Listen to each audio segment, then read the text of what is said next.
Joint product and by product. তোমাদের cost and management অ্যাকাউন্টিংয়ের একটা চ্যাপ্টার, ইম্পর্টেন্ট চ্যাপ্টার। এটা প্রায় তোমাদের সিইউতে বিকম অনার্স যারা করছো তাদের প্রায় এই কোশ্চেন আসে এই চ্যাপ্টার থেকে। তাহলে এই চ্যাপ্টারটা একটু ভালো করে দেখবে।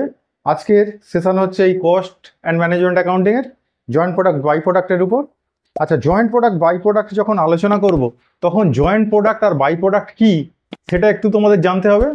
তাহলে সেইটা এমনি নর্মালি আমরা দেখবে জয়েন্ট প্রোডাক্ট বাই প্রোডাক্ট দেখি, কিন্তু এগুলোকে আমরা বুঝি না বা জানি না যে এইগুলোকে জয়েন্ট প্রোডাক্ট বলে, এইগুলোকে বাই প্রোডাক্ট বলে। ধরো কোনো একটা কোম্পানি, ম্যানুফ্যাকচারিং কনসার্ন, সে যখন প্রোডাকশান করে হয়তো ডিফারেন্ট আইটেম সে বানাচ্ছে। ডিফারেন্ট আইটেম বানানোর সময় দেখা যাচ্ছে একই রকম মেটেরিয়াল ইউজ করছে, একই রকম লেবার ইউজ করছে, একই রকম মেশিন ইউজ করছে, কিন্তু ডিফারেন্ট প্রোডাক্ট বানাচ্ছে। তাহলে সেই সমস্ত প্রোডাক্ট যেগুলো একই ক্যাটাগরির মেটেরিয়াল লাগছে, একই ক্যাটাগরির লেবার লাগছে, একই ক্যাটাগরির মেশিন লাগছে, সেখান থেকে আমরা যখন প্রোডাক্টটা বানিয়ে বের করছি তখন ডিফারেন্ট প্রোডাক্টগুলোকে একসাথে বলা হয় জয়েন্ট প্রোডাক্ট।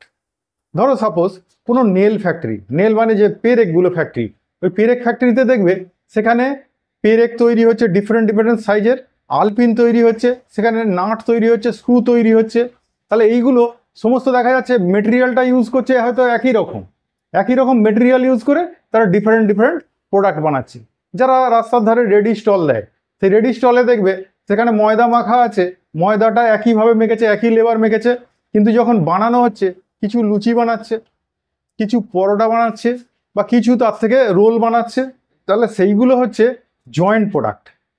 একই রকম আইটেম ব্যবহার করেছি, একই রকম আইটেম ব্যবহার করে সেখান থেকে কিছু পুরি বানিয়েছি, কিছু লুচি বানিয়েছি, কিছু হয়তো রোল বানিয়েছি।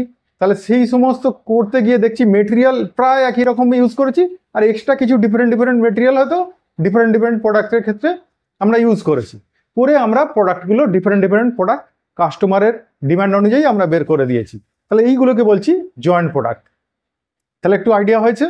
আর বাই প্রোডাক্ট হচ্ছে, ধরো আমরা কোনো একটা মেন প্রোডাক্ট প্রোডাকশান করছি, মেন প্রোডাক্ট প্রোডাকশান করতে গিয়ে আমরা দেখছি সেখান থেকে যে সমস্ত ওয়েস্টেজ বেরোচ্ছে সেগুলো ফেলে দেওয়ার না, সেই ওয়েস্টেজগুলোকে ইউজ করে আবার একটা নতুন কোনো প্রোডাক্ট আমরা সেখান থেকে বের করতে পারছি, তখন সেইগুলোকে বলছি আমরা বাই প্রোডাক্ট। ধরো সাপোজ পেট্রোলিয়াম, যে আমাদের যে আমরা কাঁচা তেল যেটা পাই, যেটা খনি থেকে ওঠে, সেই খনি থেকে ওঠার পর সেখান থেকে যখন পেট্রোলিয়াম বের করা হচ্ছে, সেই পেট্রোলিয়াম বের করার পর তারপরে দেখা যাচ্ছে পেট্রোলিয়াম, তারপর ডিজেল বের করছি। এই পেট্রোলিয়াম ডিজেল মেন প্রোডাক্ট বের করার পর ওখান থেকে দেখা যাবে নানান রকম বাই প্রোডাক্ট বেরোচ্ছে। বাই প্রোডাক্ট বেরোচ্ছে, কেরোসিন বেরোচ্ছে, সেখানে পিচ বেরোচ্ছে, সেখানে স্যাকারিন বেরোচ্ছে। তাহলে এই সমস্ত প্রোডাক্টগুলো হচ্ছে ওর বাই প্রোডাক্ট। মেন প্রোডাক্ট কিন্তু পেট্রোল আর ডিজেল, এটা বের করে নেওয়ার পর আমরা দেখছি এই সমস্ত তার বাই প্রোডাক্টগুলো বেরোচ্ছে। তাহলে জয়েন্ট প্রোডাক্ট আর বাই প্রোডাক্টের মধ্যে ডিফারেন্সটা বোঝা গেল। তাহলে আমরা আজকে যেটা আলোচনা করব সেটা হচ্ছে জয়েন্ট প্রোডাক্টের উপর। জয়েন্ট প্রোডাক্টের উপর একটা প্রবলেম তোমাদের আমি আলোচনা করছি, দেখো, যেটা তোমরা স্ক্রিনে দেখতে পাবে, তবুও আমি একবার বলে দিচ্ছি কীরকম আছে।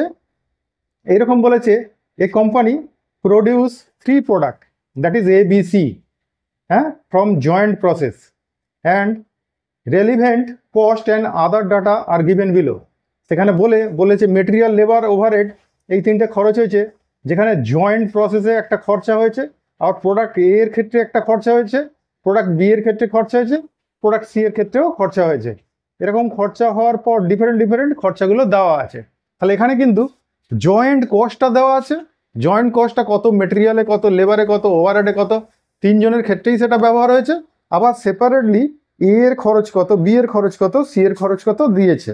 দিয়ে নিচে বলেছে সেলস ভ্যালু বলে দিয়েছে, আর সেলস ভ্যালুর উপর 20% প্রফিট বলে দিয়েছে সবারই, আর সেলস ভ্যালুর উপর সেলিং এক্সপেন্সেস বলেছে, সেখানে একটা সেলিং এক্সপেন্সেসের পার্সেন্টেজ দিয়েছে।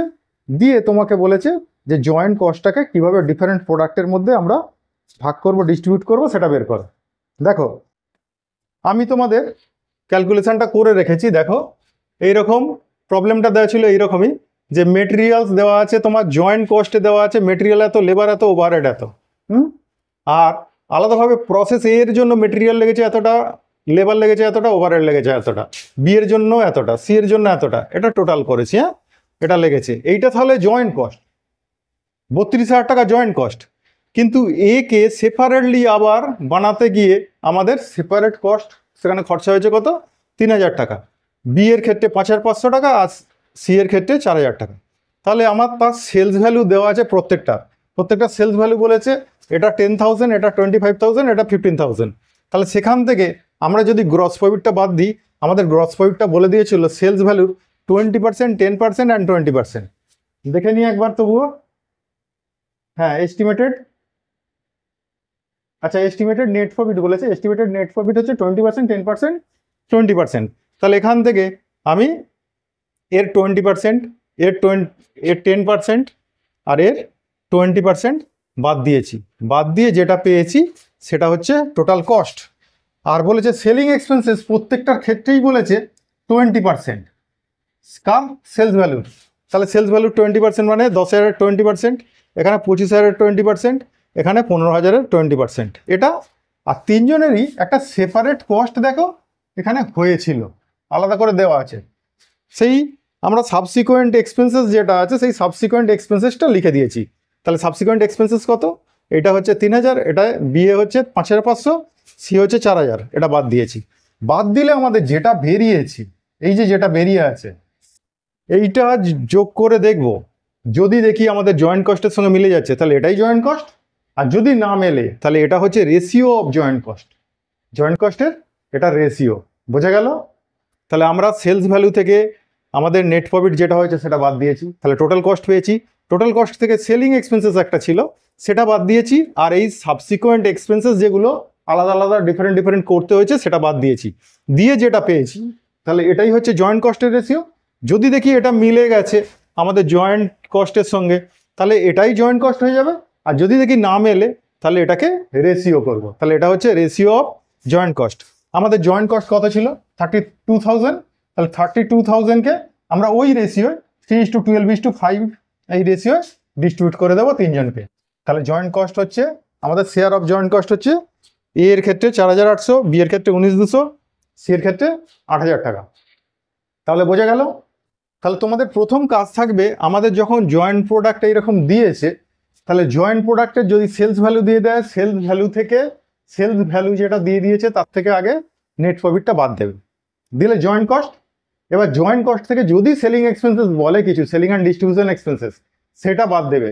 তাহলে সেটা বাদ দিলে আমাদের যেটা থাকছে, আর তার থেকে যদি এই সাবসিকুয়েন্ট এক্সপেন্সেসগুলো বাদ দিই তাহলে সাবসিকুয়েন্ট এক্সপেন্সেস বাদ দেওয়ার পর যেটা পড়ে থাকবে সেটাই হচ্ছে জয়েন্ট কস্ট। কিন্তু জয়েন্ট কস্টের সঙ্গে আমরা দেখছি এটা প্লাস করলে 20,000 আসছে, কিন্তু এখানে জয়েন্ট কস্ট ছিল কত? 32,000। তাহলে এটাকে কি বলবো? Joint কস্টের ratio. আর যদি মিলে যেত তাহলে এটাকেই বলতাম জয়েন্ট কস্ট। তাহলে এখানে আমরা এই রেশিওটা বের করে নিয়েছি, সেই রেশিও আমরা জয়েন্ট কস্টটাকে তিনজনকে ভাগ করে দিয়েছি। বোঝা গেল? তাহলে আজকে একটা এরকম নর্মাল প্লেন অঙ্ক করে দিলাম।